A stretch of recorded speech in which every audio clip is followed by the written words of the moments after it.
Segunda parte. Caritas, a prática do amor pela Igreja enquanto comunidade de amor. A caridade da Igreja como manifestação do amor trinitário. 19. Se veis a caridade, veis a Trindade, escrevia Santo Agostinho. Ao longo das reflexões anteriores, podemos fixar o nosso olhar no trespassado, reconhecendo o desígnio do Pai que, movido pelo amor, enviou o Filho unigênito ao mundo para redimir o homem. Quando morreu na cruz, Jesus, como indica o evangelista, entregou o Espírito, prelúdio daquele dom do Espírito Santo que ele havia de realizar depois da ressurreição. Desde modo, se atuar a promessa dos rios de água viva que, graças à efusão do Espírito, haviam de emanar do coração dos crentes. De fato, o Espírito é aquela força interior que harmoniza seus corações com o coração de Cristo e leva-os a amar os irmãos como ele os amou, quando se inclinou para lavar os pés dos discípulos e sobretudo quando deu a sua vida por todos. O Espírito é também força que transforma o coração da comunidade eclesial, para ser, no mundo, testemunha do amor do Pai, que quer fazer da humanidade uma única família, em seu Filho. Toda a atividade da Igreja é manifestação de um amor que procura o bem integral do homem, procura a sua evangelização por meio da palavra e dos sacramentos, empreendimento este muitas vezes heróico nas suas realizações históricas, e procura a sua promoção nos vários âmbitos da vida e da atividade humana. Portanto, é amor o serviço que a Igreja exerce para correr constantemente aos sofrimentos e às necessidades, mesmo materiais, dos homens. É sobre este aspecto, sobre este serviço da caridade, que desejo deter-me nesta segunda parte da encíclica. A caridade como dever da Igreja. 20. O amor do próximo, radicado no amor de Deus, é um dever antes de mais para cada um dos fiéis, mas é-o também para a comunidade eclesial inteira, e isto a todos os seus níveis, desde a comunidade local passando pela Igreja particular até a Igreja universal na sua globalidade. A Igreja também enquanto comunidade deve praticar o amor. Consequência disto é que o amor tem necessidade também de organização enquanto pressuposto para um serviço comunitário ordenado. A consciência de tal dever teve relevância constitutiva na Igreja desde seus inícios. Todos os crentes viviam unidos e possuíam tudo em comum. Vendiam terras e outros bens e distribuíam o dinheiro por todos de acordo com as necessidades de cada um.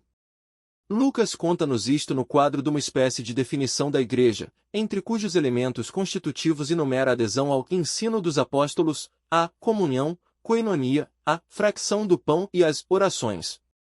O elemento da comunhão.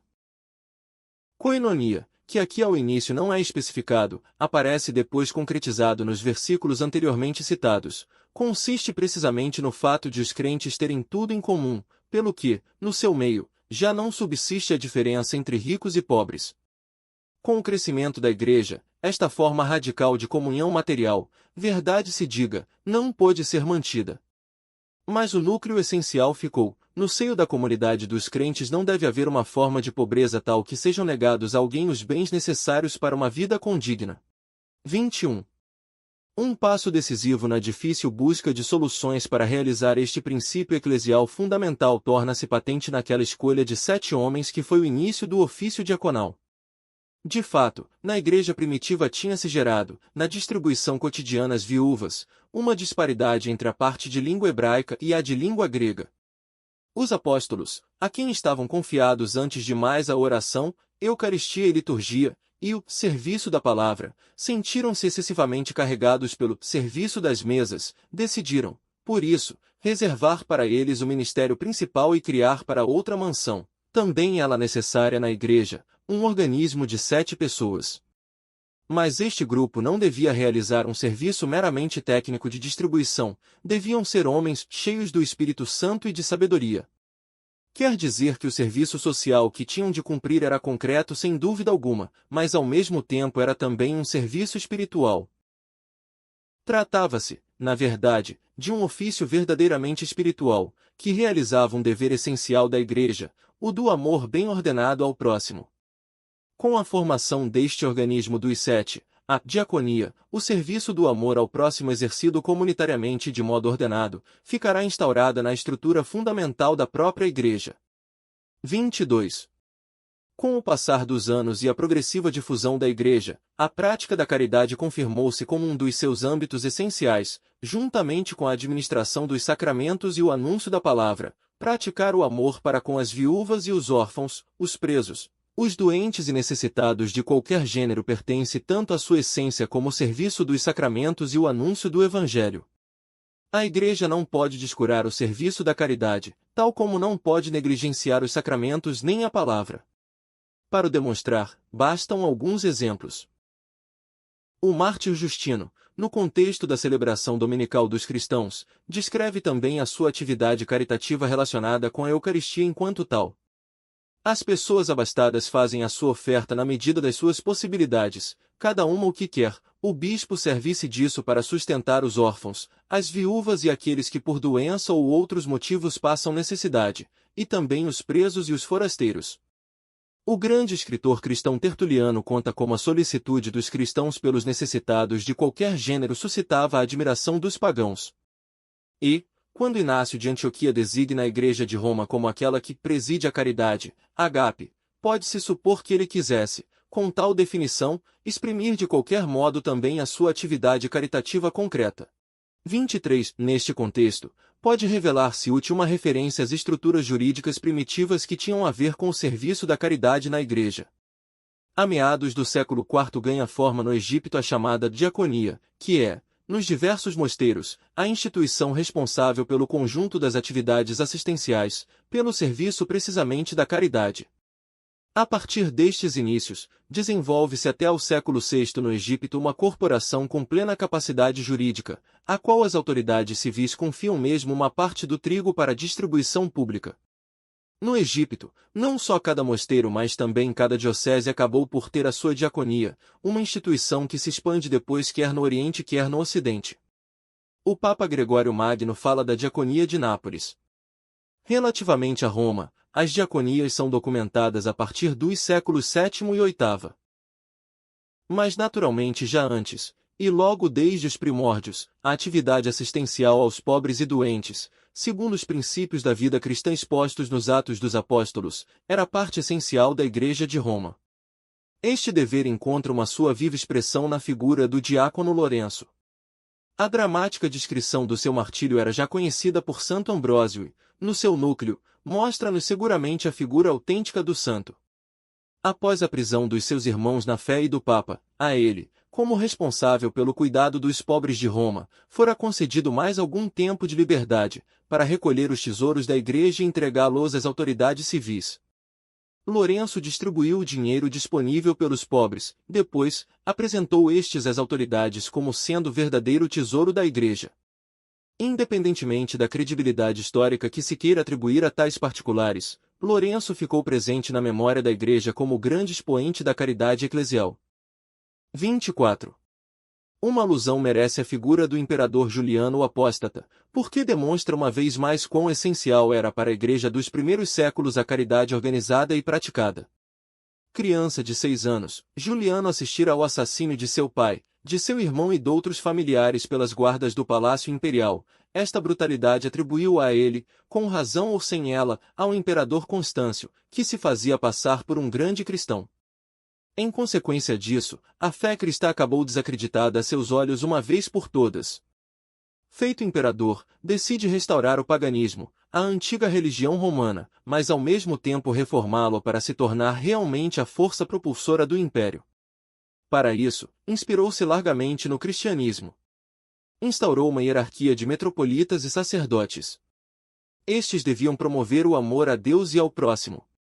Numa das suas cartas, escrevera que o único aspecto do cristianismo que o maravilhava era a atividade caritativa da Igreja. Por isso, considerou determinante para o seu novo paganismo fazer surgir, a par do sistema de caridade da Igreja, uma atividade equivalente na sua religião. Os galileus, dizia ele, tinham conquistado assim a sua popularidade. Havia que imitá-los, se não mesmo superá-los. Deste modo, o imperador confirmava que a caridade era uma característica decisiva da comunidade cristã, da Igreja. 25. Chegados aqui, registremos 2 dados essenciais tirados das reflexões feitas. A natureza íntima da Igreja exprime-se num tríplice dever, anúncio da palavra de Deus, querigma martiria, celebração dos sacramentos, liturgia, serviço da caridade, diaconia. São deveres que se reclamam mutuamente, não podendo um ser separado dos outros. Para a Igreja, a caridade não é uma espécie de atividade de assistência social que se poderia mesmo deixar a outros, mas pertence à sua natureza, é expressão irrenunciável da sua própria essência. B. A Igreja é a família de Deus no mundo. Nesta família, não deve haver ninguém que sofra por falta do necessário.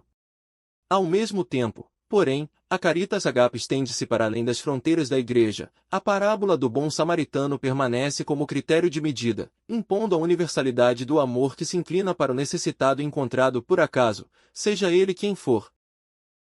Mas, ressalvada esta universalidade do mandamento do amor, existe também uma exigência especificamente eclesial, precisamente a exigência de que, na própria Igreja enquanto família, nenhum membro sofra porque passa necessidade. Neste sentido se pronuncia a carta aos Gálatas: portanto, enquanto temos tempo, pratiquemos o bem para com todos, mas principalmente para com os irmãos na fé. Justiça e caridade. 26. Desde 800, vemos levantar-se contra a atividade caritativa da Igreja uma objeção, explanada depois com insistência sobretudo pelo pensamento marxista. Os pobres, disse, não teriam necessidade de obras de caridade, mas de justiça. As obras de caridade, as esmolas, seriam na realidade, para os ricos, uma forma de subtraírem-se à instauração da justiça e tranquilizarem a consciência, mantendo as suas posições e defraudando os pobres nos seus direitos.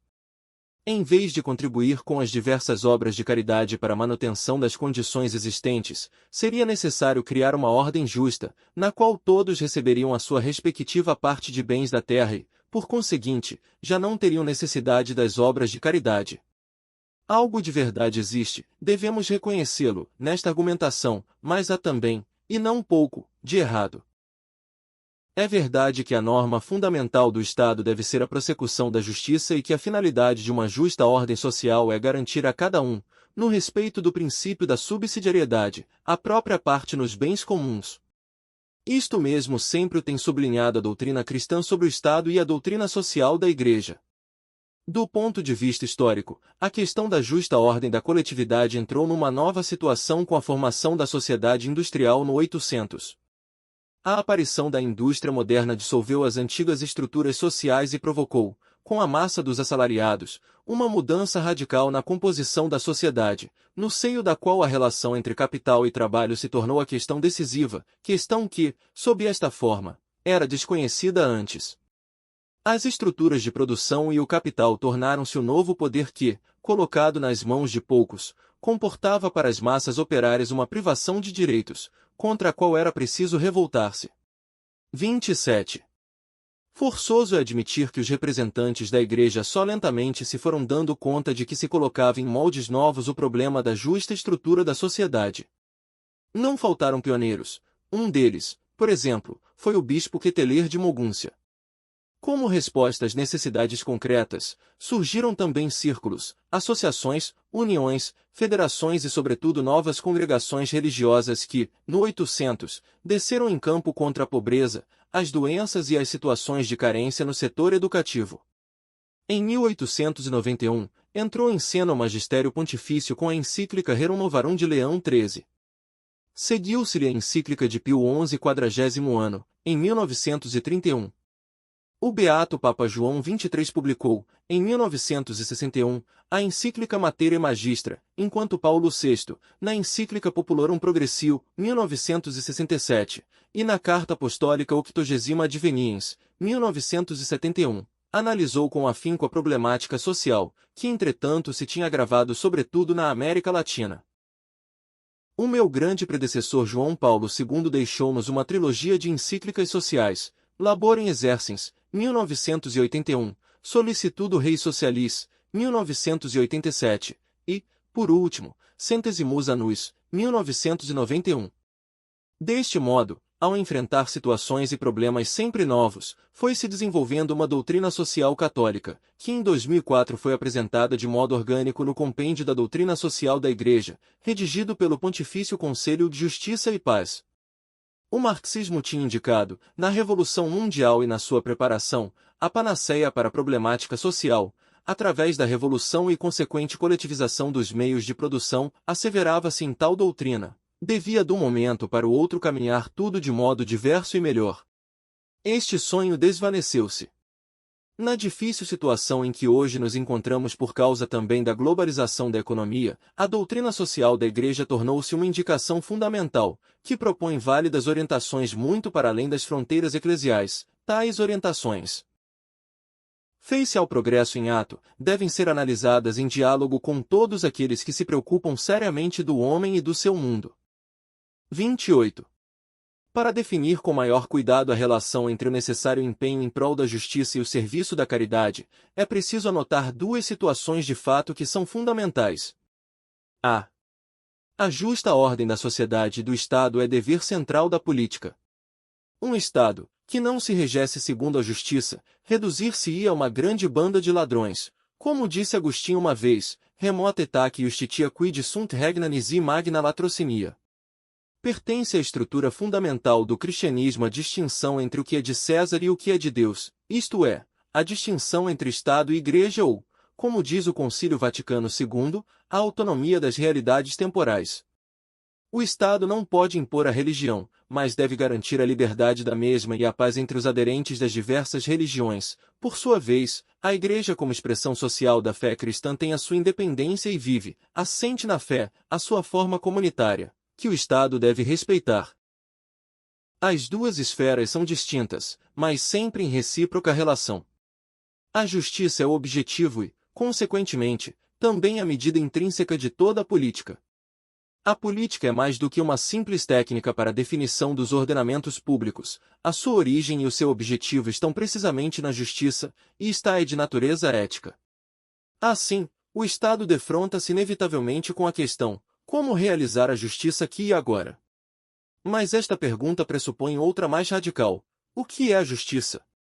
Isto é um problema que diz respeito à razão prática, mas, para poder operar retamente, a razão deve ser continuamente purificada porque a sua cegueira ética, derivada da prevalência do interesse e do poder que a deslumbram, é um perigo nunca totalmente eliminado. Neste ponto, política e fé tocam-se. A fé tem, sem dúvida, a sua natureza específica de encontro com o Deus vivo, um encontro que nos abre novos horizontes muito para além do âmbito próprio da razão.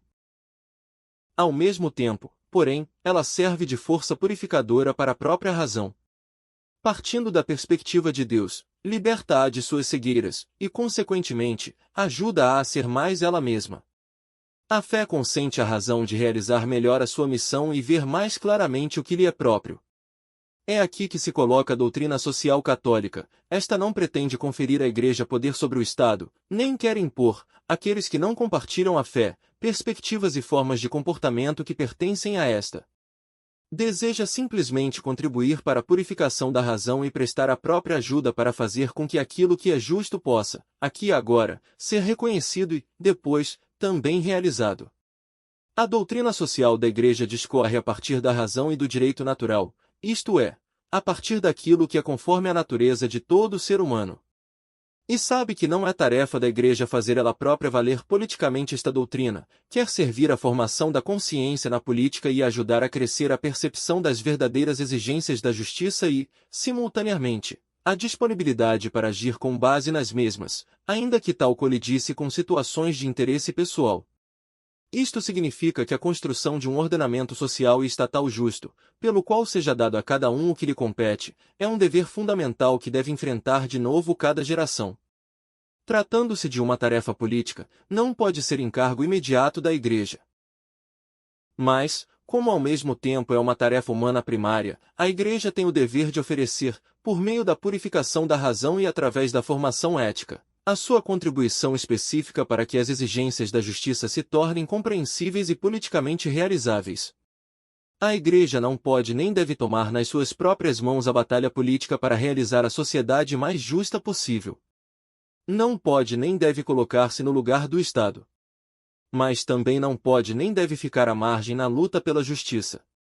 Deve inserir-se nela pela via da argumentação racional e deve despertar as forças espirituais, sem as quais a justiça, que sempre requer renúncias também, não poderá afirmar-se nem prosperar. A sociedade justa não pode ser obra da Igreja, deve ser realizada pela política. Mas toca à Igreja, e profundamente, o empenhar-se pela justiça trabalhando para a abertura da inteligência e da vontade às exigências do bem. B. O amor, caritas, será sempre necessário, mesmo na sociedade mais justa. Não há qualquer ordenamento estatal justo que possa tornar supérfluo o serviço do amor. Quem quer desfazer-se do amor, prepara-se para se desfazer do homem enquanto homem. Sempre haverá sofrimento que necessita de consolação e ajuda. Haverá sempre solidão. Existirão sempre também situações de necessidade material, para as quais é indispensável uma ajuda na linha de um amor concreto ao próximo. Um Estado, que queira prover a tudo e tudo a sambarque, torna-se no fim de contas uma instância burocrática, que não pode assegurar o essencial de que o homem sofredor, todo homem, tem necessidade, a amorosa dedicação pessoal. Não precisamos de um Estado que regule e domine tudo, mas de um Estado que generosamente reconheça e apoie, segundo o princípio de subsidiariedade, as iniciativas que nascem das diversas forças sociais e conjugam espontaneidade e proximidade aos homens carecidos de ajuda. A Igreja é uma destas forças vivas, nela pulsa a dinâmica do amor suscitado pelo Espírito de Cristo. Este amor não oferece aos homens apenas uma ajuda material, mas também refrigério e cuidado para a alma, ajuda esta muitas vezes mais necessária que o apoio material. A afirmação de que as estruturas justas tornariam supérfluas as obras de caridade esconde, de fato, uma concepção materialista do homem, o preconceito segundo o qual o homem viveria só de pão, convicção que humilha o homem e ignora precisamente aquilo que é mais especificamente humano. 29. Deste modo, podemos determinar agora mais concretamente, na vida da Igreja, a relação entre o empenho por um justo ordenamento do Estado e da sociedade, por um lado, e a atividade caritativa organizada, por outro. Viu-se que a formação de estruturas justas não é imediatamente um dever da Igreja, mas pertence à esfera da política, isto é, ao âmbito da razão autorresponsável. Nisto, o dever da Igreja é imediato, enquanto lhe compete contribuir para a purificação da razão e o despertar das forças morais, sem as quais não se constroem estruturas justas, nem estas permanecem operativas por muito tempo. Entretanto, o dever imediato de trabalhar por uma ordem justa na sociedade é próprio dos fiéis leigos. Estes, como cidadãos do Estado, são chamados a participar pessoalmente na vida pública. Não podem, pois, abdicar da múltipla e variada ação econômica, social, legislativa, administrativa e cultural, destinada a promover orgânica e institucionalmente o bem comum. Por conseguinte, é missão dos fiéis leigos configurar retamente a vida social, respeitando a sua legítima autonomia e cooperando, segundo a respectiva competência e sob própria responsabilidade, com os outros cidadãos. Embora as manifestações específicas da caridade eclesial nunca possam confundir-se com a atividade do Estado, no entanto a verdade é que a caridade deve animar a existência inteira dos fiéis leigos, e consequentemente, também a sua atividade política vivida como caridade social. Caso diverso são as organizações caritativas da Igreja, que constituem um seu opus proprium, um dever que lhe é congênito, no qual ela não se limita a colaborar colateralmente, mas atua como sujeito diretamente responsável, realizando o que corresponde à sua natureza. A Igreja nunca poderá ser dispensada da prática da caridade enquanto atividade organizada dos crentes, como aliás nunca haverá uma situação onde não seja precisa a caridade de cada um dos indivíduos cristãos, porque o homem, além da justiça, tem e terá sempre necessidade do amor. As múltiplas estruturas de serviço caritativo no atual contexto social. 30. Antes ainda de tentar uma definição do perfil específico das atividades eclesiais ao serviço do homem, quero considerar a situação geral do empenho pela justiça e o amor no mundo atual. A. Os meios de comunicação de massa tornaram hoje nosso planeta mais pequeno, aproximando rapidamente homens e culturas profundamente diversos. Se, às vezes, este estar juntos suscita incompreensões e tensões, o fato, porém, de agora se chegar de forma muito mais imediata ao conhecimento das necessidades dos homens constitui sobretudo um apelo a partilhar a sua situação e as suas dificuldades.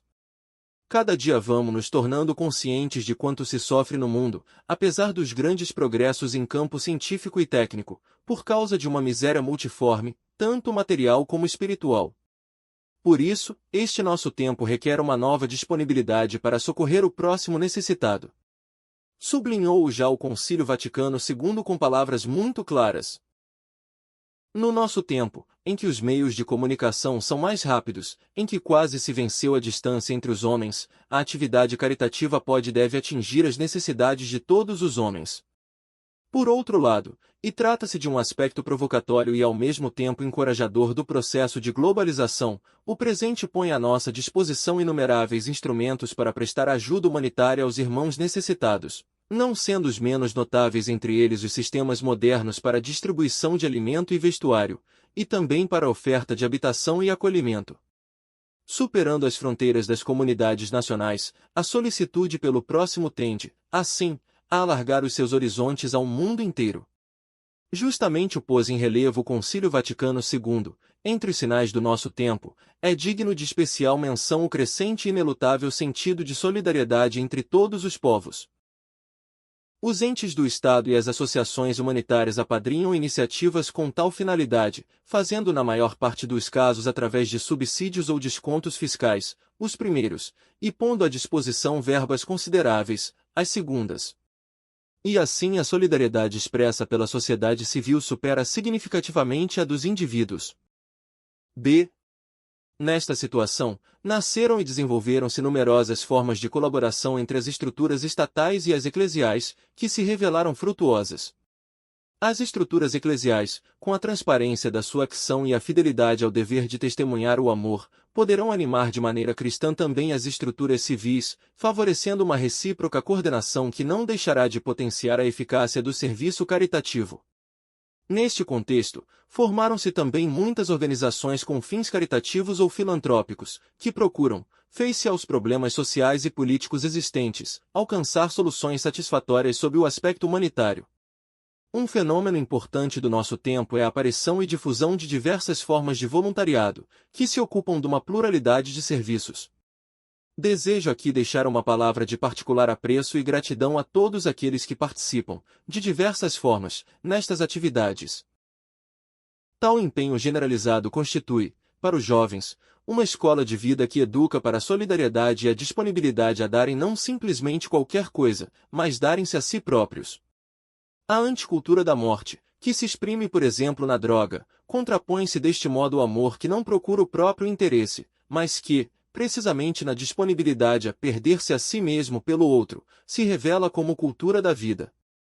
Na Igreja Católica e noutras igrejas e comunidades eclesiais, também apareceram novas formas de atividade caritativa e ressurgiram antigas com zelo renovado. São formas nas quais se consegue muitas vezes estabelecer uma feliz ligação entre evangelização e obras de caridade. Desejo aqui confirmar explicitamente aquilo que o meu grande predecessor João Paulo II escreveu na sua encíclica Solicitudo Rei Socialis, quando declarou a disponibilidade da Igreja Católica para colaborar com as organizações caritativas destas igrejas e comunidades, uma vez que todos nós somos movidos pela mesma motivação fundamental e temos diante dos olhos idêntico objetivo, um verdadeiro humanismo, que reconhece no homem a imagem de Deus e quer ajudá-lo a levar uma vida conforme a esta dignidade. Depois, a encíclica Útil Nunciens voltou a sublinhar que, para o progresso rumo a um mundo melhor, é necessária a voz comum dos cristãos, o seu empenho em fazer triunfar o respeito pelos direitos e necessidades de todos, especialmente dos pobres, humilhados e desprotegidos. Quero exprimir aqui a minha alegria pelo fato de este desejo ter encontrado um vasto eco por todo o mundo em numerosas iniciativas. O perfil específico da atividade caritativa da Igreja. 31. O aumento de organizações diversificadas, que se dedicam ao homem em suas várias necessidades, explica-se fundamentalmente pelo fato de um imperativo do amor ao próximo ter sido inscrito pelo Criador na própria natureza do homem.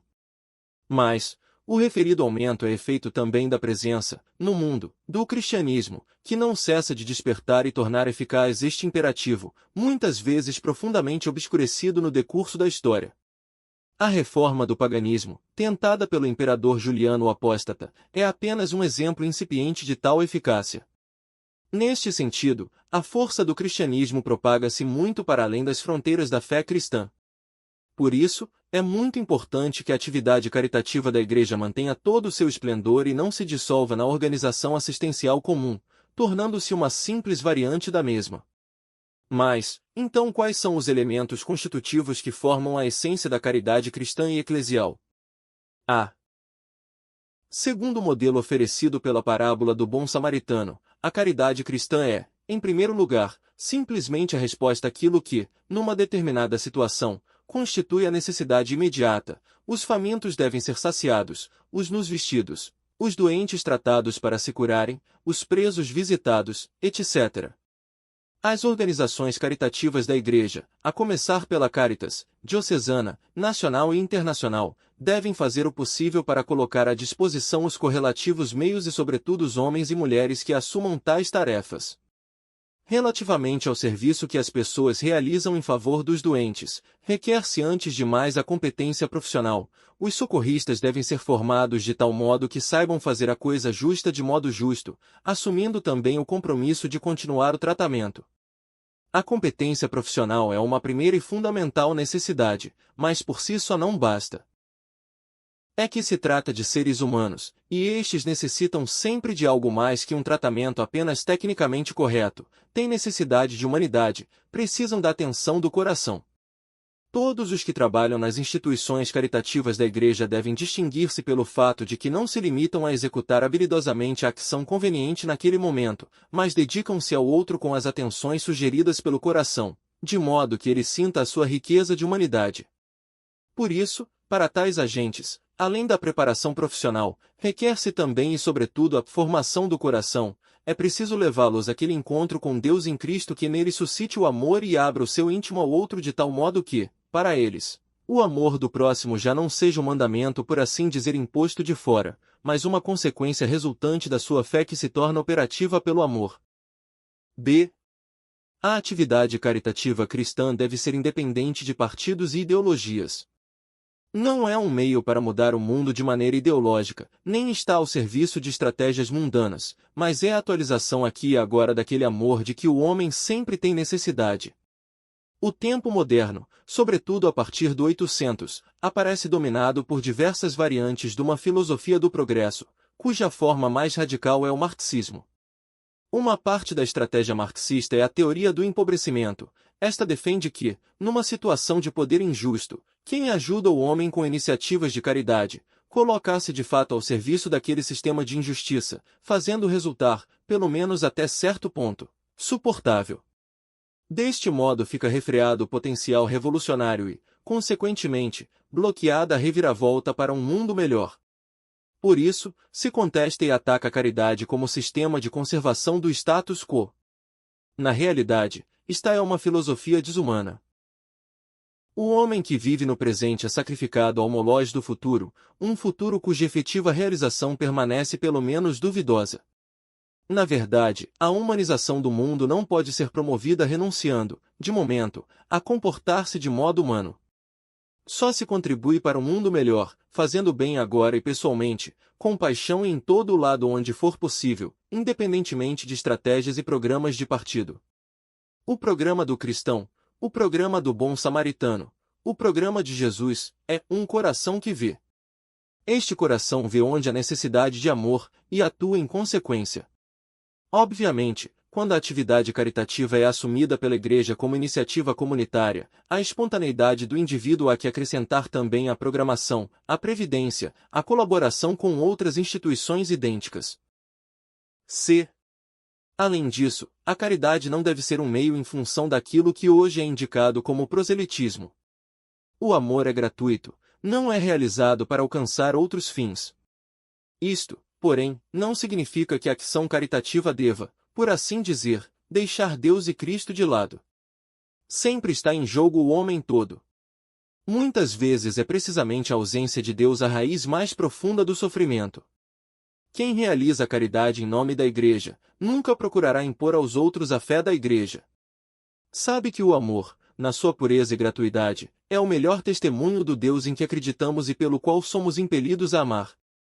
O cristão sabe quando é tempo de falar de Deus e quando é justo não o fazer, deixando falar somente o amor.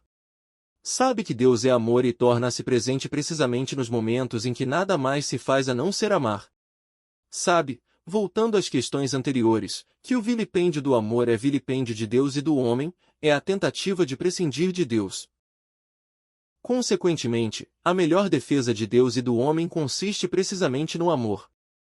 É dever das organizações caritativas da Igreja reforçar de tal modo esta consciência em seus membros, que estes, através do seu agir, como também do seu falar, do seu silêncio, do seu exemplo, se tornem testemunhas credíveis de Cristo. Os responsáveis da ação caritativa da Igreja. 32.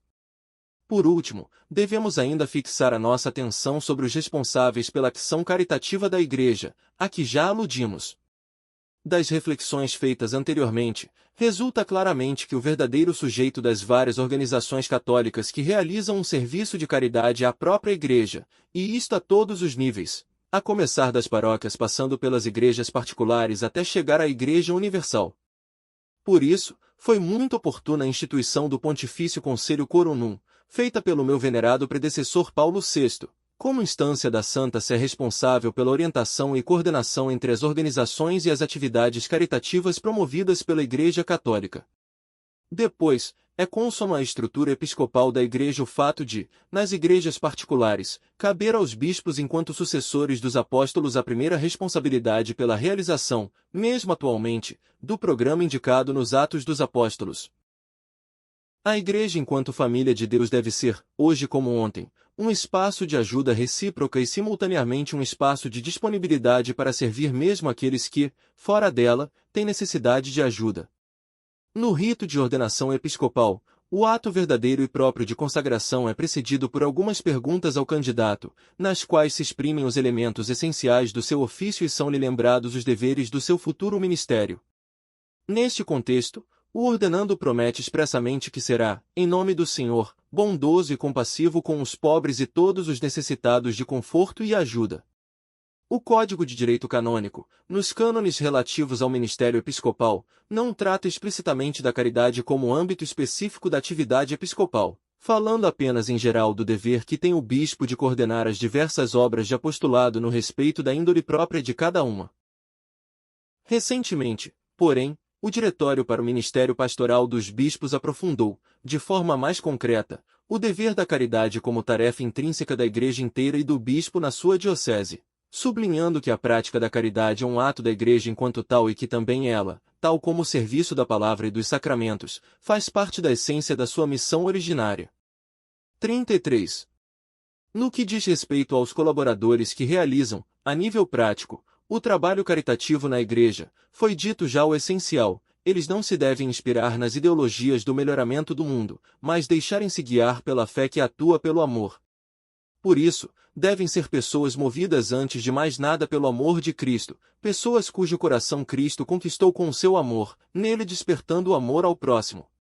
O critério inspirador da sua ação deveria ser a afirmação presente na segunda carta aos Coríntios: o amor de Cristo nos constrange.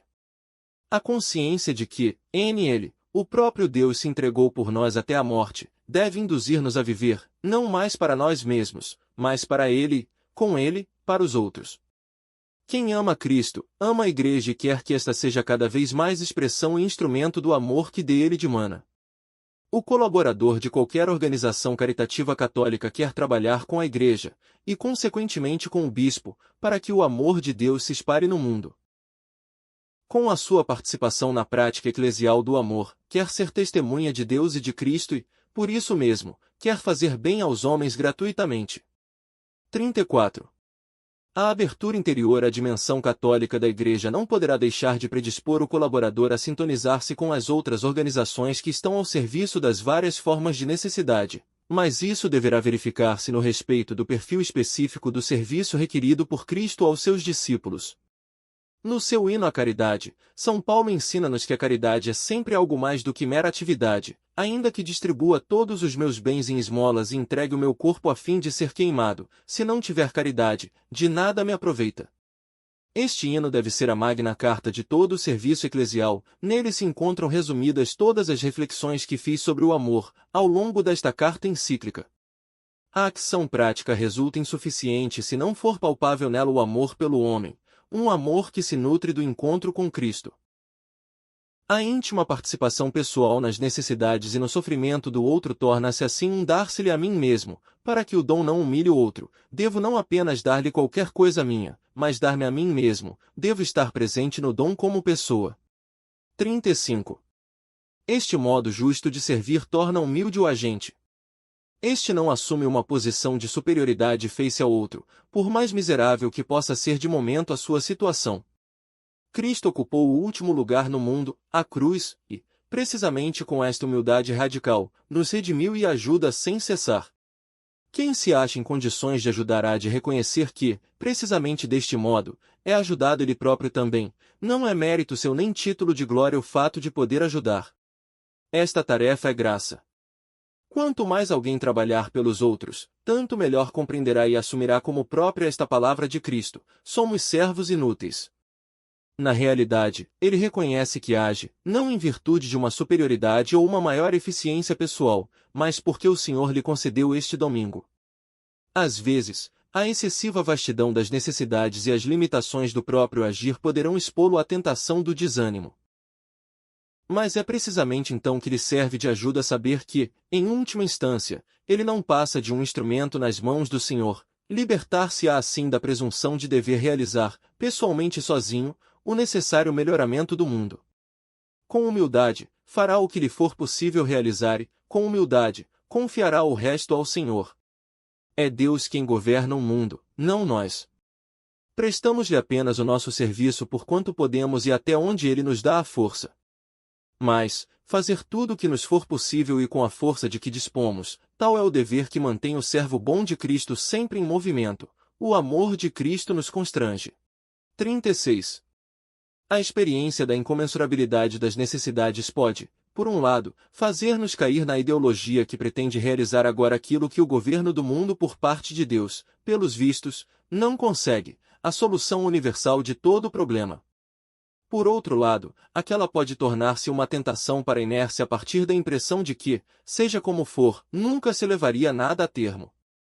Nesta situação, o contato vivo com Cristo é ajuda decisiva para prosseguir pela justa estrada, nem cair numa soberba que despreza o homem e, na realidade, nada constrói, antes até destrói, nem abandonar-se à resignação que impediria de deixar-se guiar pelo amor e, deste modo, servir o homem. A oração, como um meio para aurir continuamente força de Cristo, torna-se aqui uma urgência inteiramente concreta. Quem reza não desperdiça o seu tempo, mesmo quando a situação apresenta todas as características de uma emergência e parece impelir unicamente para a ação. A piedade não afrouxa a luta contra a pobreza ou mesmo contra a miséria do próximo. A Beata Teresa de Calcutá é um exemplo evidentíssimo do fato que o tempo dedicado a Deus na oração não só não lesa a eficácia nem a operosidade do amor ao próximo, mas é realmente a sua fonte inexaurível. Na sua carta para a Quaresma de 1996, esta beata escrevia aos seus colaboradores leigos: nós precisamos desta união íntima com Deus na nossa vida cotidiana. E como poderemos obtê-la? Através da oração. 37. Chegou o momento de reafirmar a importância da oração face ao ativismo e ao secularismo que ameaça muitos cristãos empenhados no trabalho caritativo. Obviamente o cristão que reza, não pretende mudar os planos de Deus nem corrigir o que Deus previu, procura, antes, o encontro com o Pai de Jesus Cristo, pedindo-lhe que esteja presente, com o conforto do seu espírito, nele e na sua obra. A familiaridade com o Deus pessoal e o abandono à sua vontade impedem a degradação do homem, salvam-no da prisão de doutrinas fanáticas e terroristas. Um comportamento autenticamente religioso evita que o homem se arvore em juiz de Deus, acusando-o de permitir a miséria sem sentir compaixão pelas suas criaturas. Mas, quem pretender lutar contra Deus tomando como ponto de apoio o interesse do homem, sobre quem poderá contar quando a ação humana se demonstrar impotente? 38. É certo que Jó pôde lamentar-se com Deus pelo sofrimento, incompreensível e aparentemente injustificado, presente no mundo. Assim se exprime ele na sua dor, ó Se pudesse encontrá-lo e chegar até ao seu próprio trono, saberia o que ele iria responder-me e ouviria o que ele teria para me dizer. Oporia ele contra mim o seu grande poder? Por isso, a sua presença me atemoriza, contemplo-o e tremo diante dele. Deus enervou o meu coração, o Onipotente encheu-me de terror. Muitas vezes não nos é concedido saber o motivo pelo qual Deus retém o seu braço, em vez de intervir. Aliás, ele não nos impede sequer de gritar, como Jesus na cruz, meu Deus, por que me abandonaste? Num diálogo orante, havemos de lançar-lhe em rosto esta pergunta, até quando esperarás, Senhor, tu que és santo e verdadeiro? Santo Agostinho dá a este nosso sofrimento a resposta da fé, se compreendis, não és Deus, se o compreendesses, não seria Deus. O nosso protesto não quer desafiar a Deus, nem insinuar em ele a presença de erro, fraqueza ou indiferença. Para o crente, não é possível pensar que ele seja impotente, ou então que esteja a dormir. Antes, a verdade é que até mesmo nosso clamor constitui, como na boca de Jesus na cruz, o modo extremo e mais profundo de afirmar a nossa fé no seu poder soberano. Na realidade, os cristãos continuam a crer, não obstante todas as incompreensões e confusões do mundo circunstante, na bondade de Deus e no seu amor pelos homens. Apesar de estarem imersos como os outros homens na complexidade dramática das vicissitudes da história, eles permanecem inabaláveis na certeza de que Deus é Pai e nos ama, ainda que o seu silêncio seja incompreensível para nós. 39. A fé, a esperança e a caridade caminham juntas. A esperança manifesta-se praticamente nas virtudes da paciência, que não esmorece no bem nem sequer diante de um aparente insucesso, e da humildade, que aceita o mistério de Deus e confia em Ele mesmo na escuridão. A fé mostra-nos o Deus que entregou o seu Filho por nós e assim gera em nós a certeza vitoriosa de que isto é mesmo verdade, Deus é amor. Deste modo, ela transforma a nossa impaciência e as nossas dúvidas em esperança segura de que Deus tem o mundo nas suas mãos e que, não obstante todas as trevas, Ele vence, como revela de forma esplendorosa o Apocalipse, no final, com as suas imagens impressionantes. A fé, que toma consciência do amor de Deus revelado no coração trespassado de Jesus na cruz, suscita por sua vez o amor. Aquele amor divino é a luz, fundamentalmente, a única, que ilumina incessantemente um mundo às escuras e nos dá a coragem de viver e agir. O amor é possível, e nós somos capazes de o praticar porque criados à imagem de Deus. Viver o amor e, deste modo, fazer entrar a luz de Deus no mundo, tal é o convite que vos queria deixar com a presente encíclica. Conclusão. 40. Por fim, olhemos os santos, aqueles que praticaram de forma exemplar a caridade. Penso, de modo especial, em Martinho de Tours, primeiro soldado, depois monge e bispo, como se fosse um ícone. Ele mostra o valor insubstituível do testemunho individual da caridade. Às portas de Amiens, Martinho partilhara metade do seu manto com um pobre. Durante a noite, aparece-lhe num sonho o próprio Jesus trazendo vestido aquele manto, para confirmar a perene validade da sentença evangélica: estava nu e destes-me de vestir. Sempre que fizestes isto a um destes meus irmãos mais pequeninos, a mim mesmo fizestes. Mas, na história da Igreja, quantos outros testemunhos de caridade podem ser citados? Em particular, todo o movimento monástico, logo desde seus inícios com Santo Antão Abade, exprime um imenso serviço de caridade para com o próximo. No encontro face a face com aquele Deus que é amor, o monge sente a impelente exigência de transformar toda a sua vida em serviço do próximo, além do de Deus naturalmente. Assim se explicam as grandes estruturas de acolhimento, internamento e tratamento que surgiram ao lado dos mosteiros. De igual modo se explicam as extraordinárias iniciativas de promoção humana e de formação cristã, destinadas primariamente aos mais pobres, de que se ocuparam primeiro as ordens monásticas e mendicantes e depois os vários institutos religiosos masculinos e femininos ao longo de toda a história da Igreja. Figuras de santos como Francisco de Assis, Inácio de Loyola, João de Deus, Camilo de Leles, Vicente de Paulo, Luísa de Marillac, José Becotolengo, João Bosco, Luiz Orione, Teresa de Calcutá, para citar apenas alguns nomes, permanecem modelos insignes de caridade social para todos os homens de boa vontade. Os santos são os verdadeiros portadores de luz dentro da história, porque são homens e mulheres de fé, esperança e caridade. 41. Entre os santos, sobressai Maria, Mãe do Senhor e espelho de toda a santidade. No Evangelho de Lucas, encontramo-la empenhada num serviço de caridade à prima Isabel, junto da qual permanece cerca de 3 meses assistindo-a na última fase da gravidez. Magnificat anima mea Dominum, a minha alma engrandece o Senhor, disse ela por ocasião de tal visita, exprimindo assim todo o programa da sua vida, não colocar-se a si mesma ao centro, mas dar espaço ao Deus que encontra tanto na oração como no serviço ao próximo. Só então o mundo se torna bom. Maria é grande, precisamente porque não quer fazer-se grande a si mesma, mas engrandecer a Deus. Ela é humilde, não deseja ser mais nada senão a serva do Senhor. Sabe que contribui para a salvação do mundo, não realizando uma sua obra, mas apenas colocando-se totalmente à disposição das iniciativas de Deus. É uma mulher de esperança. Só porque crê nas promessas de Deus e espera a salvação de Israel, é que o anjo pode vir ter com ela e chamá-la para o serviço decisivo de tais promessas. É uma mulher de fé, feliz de ti, que acreditaste, diz-lhe Isabel.